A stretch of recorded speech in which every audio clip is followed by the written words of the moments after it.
Ayan, Kuya Ervin, umiko tayo ng tanong dahil doon sa aming nabalitaan, ito ay ipinapatigil itong project na ito dahil parang hindi nagustuhan, sa aking pagkakaintindi, hindi nagustuhan ng LGU dahil ito napakalayo doon sa Kabayanan, sabi nila, So, ibig sabihin, kaya nga po ito itinawag na munisipyo sa bundok.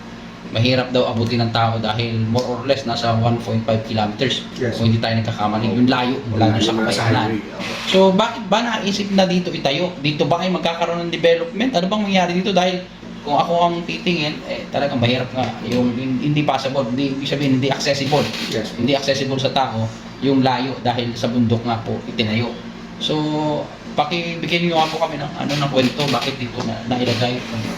So, ganito po yan. Mula po sa highway, mga more or less 1.5 kilometers lang po yan. Mula po dun sa baba hanggang dun po sa pinakatuktok ng New Government Center na sana po kung yun na itayo.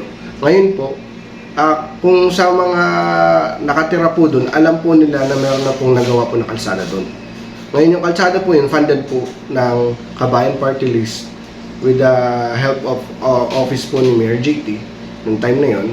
So 20 million po yung project na yun na almost 650 meters po yung stretch po ng haba ng concreting na yun. So bakit po yun? Ngayon, may konkreto na papunta doon. Papo, may nasimula na po. May nasimula na? Papo, meron na po. 650 meters po yun. So linawin natin doon sa hindi naman taga ron, yung kalsada na yun, anong barangay nagsimula? Sa baba, Santa Rosa na po yun eh. Santa Rosa to yung pong Santa Yung Rosa po, pataas na yung Santa Rosa na po yun. Yes po. So ilang metro per kilometer? mga 650 meters po yun eh.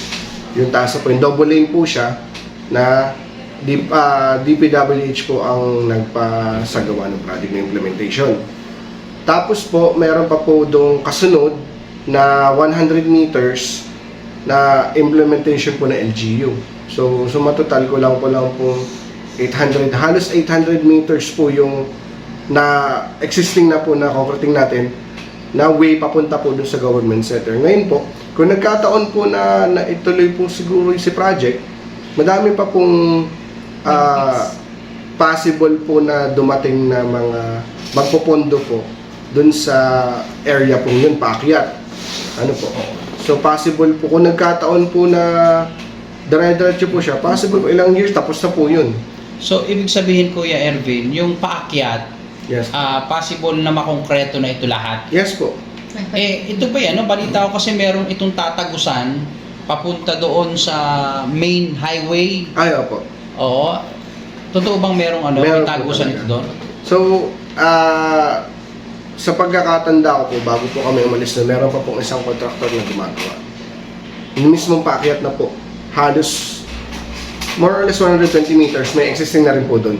Ibang contractor pa rin gumawa doon. Yung po, ang plano po ng DPWH, in the near future po sana, may route po na paikot dun sa bundok. Pagbaba po ng munisipyo, connecting po dun sa concreting na yon, ikot po, palabas po dun sa highway papuntang San Narciso. Butas po niya, ang lalabasan po nung end po ng concreting na yon, yung terminal na ginawa at saka yung public market na magkatabi doon sa Barangay Santa Rosa. Kasi diversion road. Para po siyang diversion road po. Yes po. Mula doon sa sinasabi mong highway papunta doon sa San Narciso, papunta doon sa bundok, ilang kilometro yun naman? Halos, pabundok, yung papunta naman pababa sa po, parang halos na po siya eh. Almost 1 kilometer po yung 1 pababa. kilometer din. Apo.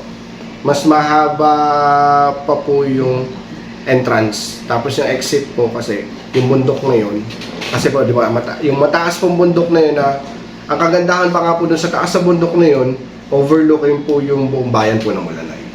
So pagbaba po niya, yung po yung haba na stretch na almost 1 to 1.3 kilometers po. Sakto na po yung diversion road po na yung papuntang San Narciso. Tsaka tataas yung valuation. Yes po, isa pa po yun. So ay kakaganda pa po nun, if ever lang po na naitayo po natin yung New Government Center doon, madami pong lote. Ano po? So ngayon yung mga lot na yun, possible po na tayuan ng mga establishments kasi lahat, alam naman po natin na pag dinaanan po ng kalsada ang lupa, nataas po ang value niya. So uunlad po, ano po, magkakaroon po ng iba't ibang klaseng establishments, trabaho, marami mabibigyan ng trabaho. At saka po, isa pa po nito nakikita-kitaan po namin dahil nga po sikip po yung papasok po ng ng bayan ng Mulanay. So medyo magle-lessen po yung traffic natin doon. Kasi once na nakatayo na po si government center, alam naman na po ng tao kung saan pupunta, saan dadaan. So iba po yung route ng traffic natin. Ano po? Aalwan yun. Aalwan po yung daan natin, aalwan po yung bayan ng Mulanay. Ibig sabihin, So, yun Kuya Ervin, ito ay hindi lang isa ang exit and entrance point dito. Hindi lang isa. Ang entrance ka exit point dito. Kundi dalawa, tama ba? Diversion ano. Isang paakyat.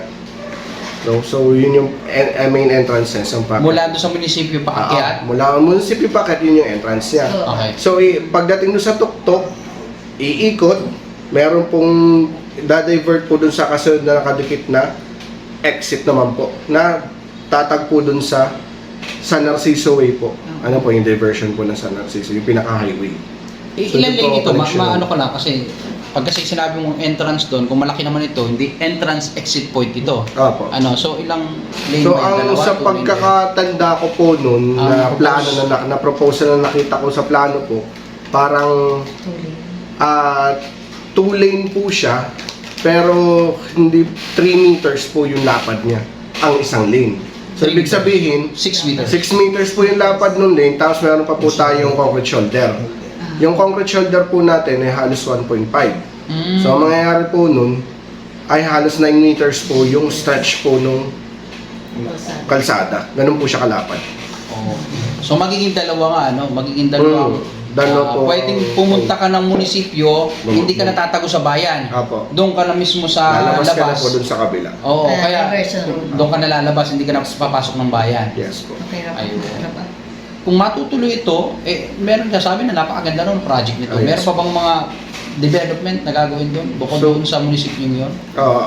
Sa nakikita ko po, nung time na kami po ay nag-construct nung mismong mismong daan, nakita po namin na nahihirapan po yung mga bumababa po na kalakal na galing po doon. So isa yun sa tulong sa kanila. Ano po? Part to market part na po. Kumbaga, hindi na sila mahihirapan bumaba. Dual purpose na rin. Dual purpose na rin po. So makakatulong rin po yun sa kanila. Ano po? Saka po, ulitin ko lang po yung establishments po na possible na sumibol po dun sa taas na yun. Kasi po, alam po natin na bundok po siya. Ano po? So pero, hindi po siya bundok na walang patag. May mga area po doon na pwede po talagang pagtayuan.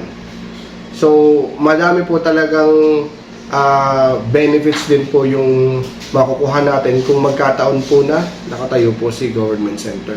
Marami rin po mabibigyan ng trabaho, marami po tayong matutulungan tao. Tapos po, yung sinasabi pa po namin na pababa po dun sa existing road, yung isa pa po yun sa mga tulad po nung iba na may nature trippings po, yung kasi pong ikot po na yun, talaga po para po siyang forested area. Meron pong mga iba't ibang klaseng puno.